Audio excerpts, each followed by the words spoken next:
Good night, fellow punchers. The clock on the wall says 7 minutes away from 10 o'clock. Caught in the chest today and last night. If 'twas the sneeze-ometer the night before last night, it was the cough-ometer last night that I would have made dust of if I was connected to it. Solid pain in my head all day from coughing so much. But it's impossible to get an appointment with a doctor for a couple of days now. But if you were a foreigner, you get it within 10 minutes. But I could do with a few of them steroid tablets that'd take paint off a gate just to get some of that stuff off my chest before the weekend, but it's highly unlikely now. Today, I suppose, will be remembered as the day that Paddy Brennan retired. Solid out hurting choker, Paddy from Gundanagalliva, our Drahan man. I've been following him a long time. I remember I was working in Dublin and I used to meet this Shrudy on a regular basis. We used to have pints. He was a Dacia man, Waterford. And he said to me about 3 days before the Paddy Power in 2008, he said, back Imperial Commander. I think it was 12-1 at the time. I think it won it maybe 13-2, 7-1 in that bracket. He was getting information from Nigel Twiston Davis's yard. He used to get a lot of information. He had one in Stout's yard, and he had a mole in every yard, top yard. He was a great man. I'd meet him in Leopardstown. He's a yearly member there in a long, long time. Still lives in Dublin. But we were on Imperial Commander that day. And then he won the Ryanair in 2009 and the Gold Cup in 2010. And he won the Betfair then in 2010. No, he was beaten in 2010, beaten by Cotto Star by a nose, wasn't it, in later. But he was a great campaigner. We'll have a quick look at the Gold Cup. Someone will probably take it down later off me, but I'll play it for now. I was over there that day. I was on the Commander, as we used to call him. It was a great day, a great night celebration. That's what, 14 years ago now. But he's got memories. Paddy Brennan will be associated as well with English Drever. He won World Hurl. The horse won 3, Brennan won the middle one, wasn't it? And Q Card winning the King George and falling in when going well in the Gold Cup. And I remember when he was starting off with he had a 4-timer one Saturday when he was with Philip Hobbs, I think, long time ago, on a Saturday, if I'm not mistaken. Maybe it was a treble. But anyway, it was one of those days. One of those days for us. We had the first one off today. It was awful unlucky, I thought, not to get into the 5th spot, beaten ahead.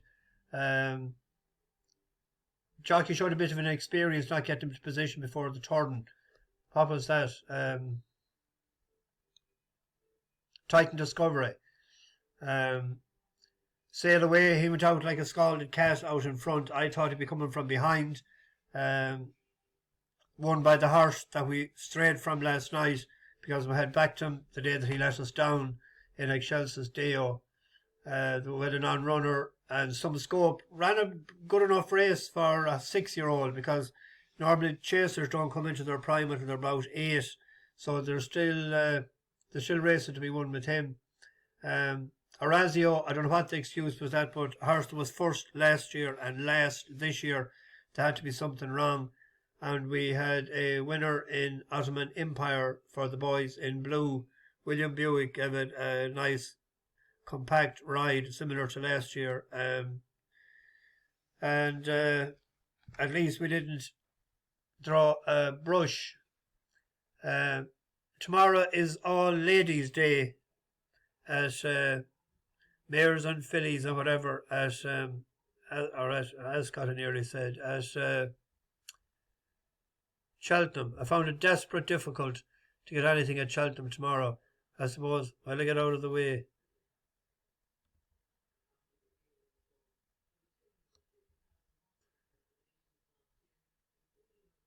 I look at Cheltenham. There's a horse that will give another chance for tomorrow. Stressfree. He was second the last year to one that hadn't ran in a couple of years. One of Charlie Johnson's. Ran well enough. I thought he was going to get there. I thought the one might tire, but he didn't. Not that big of a horse, but goes okay on heavy ground, as he did so in France as well. The lead is held though by Bucephalus, but Kital is travelling ever so strongly on the near side. His white face, then on the rail, then on the far side trying to come is There's the Door with Inshaw, who's under a drive. Stressfree is sticking on gamely, but it's Kital who's taken over as they approach the final furlong now. He's just pertained to lug to left-handed here, but he's leading by just over a length. Then Stressfree is bearing down on him on the outside as they enter the final 100 yards. Kital, who's been off the track for almost 2 years here, an extraordinary comeback and a wonderful training performance by Charlie Johnston. He wins from Stressfree. Stressfree will be Stressfree if it can win tomorrow. It was only 4 starts, 3 last year and 1 this year in England after coming from France. So only a 4-year-old, plenty of running left in him yet. Not Breck's, probably Charlie Johnson's probably is a danger. It had good spring for him last year. It broke its maiden in Pontefract, wasn't it?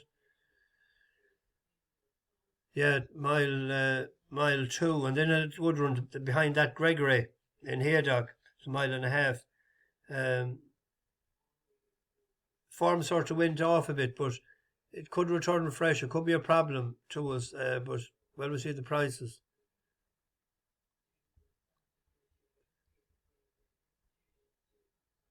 Yeah, 9-4, 2-1. So win bet on that. Similarly, we're going with one as well. That let us down the last day, Illusionist. We didn't it ran well because it was 6 lengths back to the third horse, and it was over 5 furlongs, and this is 6, and it's off 73 now, due to go up £4, so we're £4 well in. But if you consider when it ran first time out last year in Ripon, in a 5 furlong race, when it was getting there at the finish, it was off 90.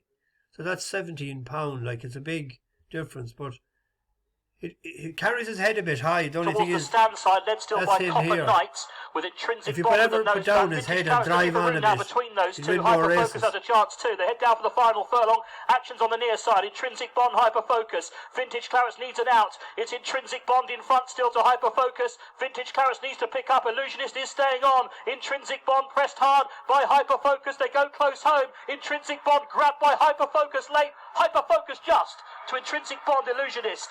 Vintage Clarence.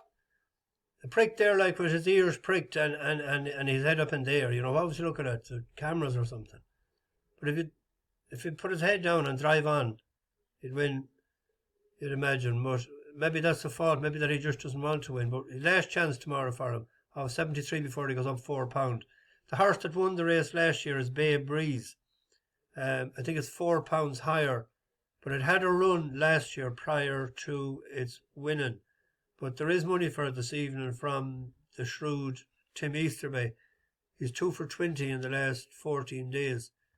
I think this could have opened at maybe 5 or 6 to 1 there this evening.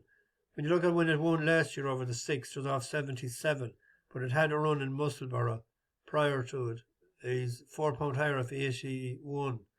So that could be a problem for us too. Yeah,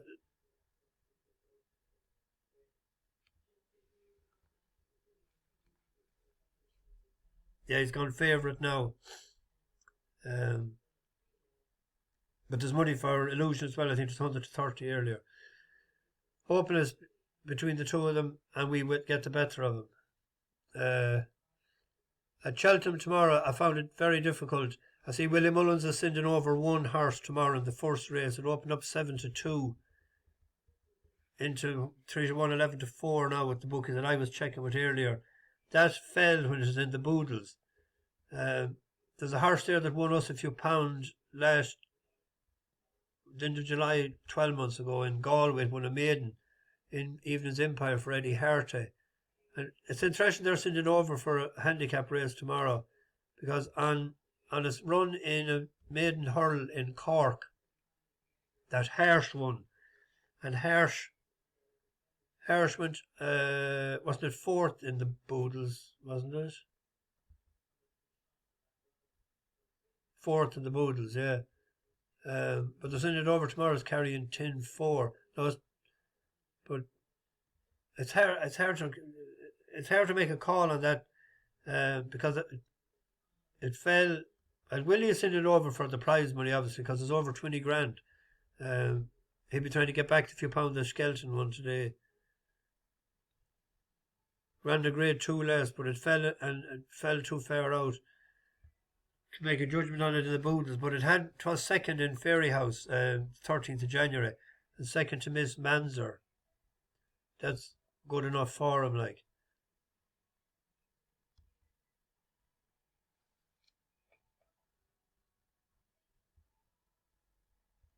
Miss Manzer beat it again then. Newmarket tomorrow, there's another tough card, but there's a horse there at 11-1, 12-1 in the Abernant Stakes. Tibal Flow. It was fourth in this first time out last year for Willie Haggis. It was behind Garris. Garris is in it again this year. But it was only like a 3-year-old. No, it was a 4-year-old last year. It's a 5-year-old now, isn't it?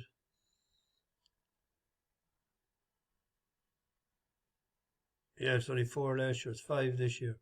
That was last year's. It kept on in the final furlong. Garris is 9-2 or something, but I don't know why it didn't run after July, but if that's ready, if it stays around that mark, if it doesn't drift out alarmingly, it would have a shot at that tomorrow, hopefully. Marshman, we backed before as well, but and it has a run. But that form was let down today. We didn't get a shot at it with Orazio in it, in that horse. But this is the first time it's going to be running in a handicap. No, this isn't a handicap. This is a Group 3, isn't it? Grade 3. I'm waffling on. If I spot something, I'll put it up in the description. It's interesting that Paul Townend is riding it for Tom Mullins tomorrow on a horse, Serian, and it's 7-2 with 365. It opened up 7s. So the handbrake was on the last few times. If the handbrake could be off tomorrow, and it looks like it may be, with Townend riding it. He hasn't rode it before.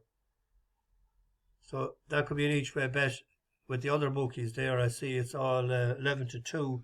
That the Niffler won a couple of days ago. I think somebody tipped it up on the comments. I can't forget the name. I can't remember the name. I do forget the name.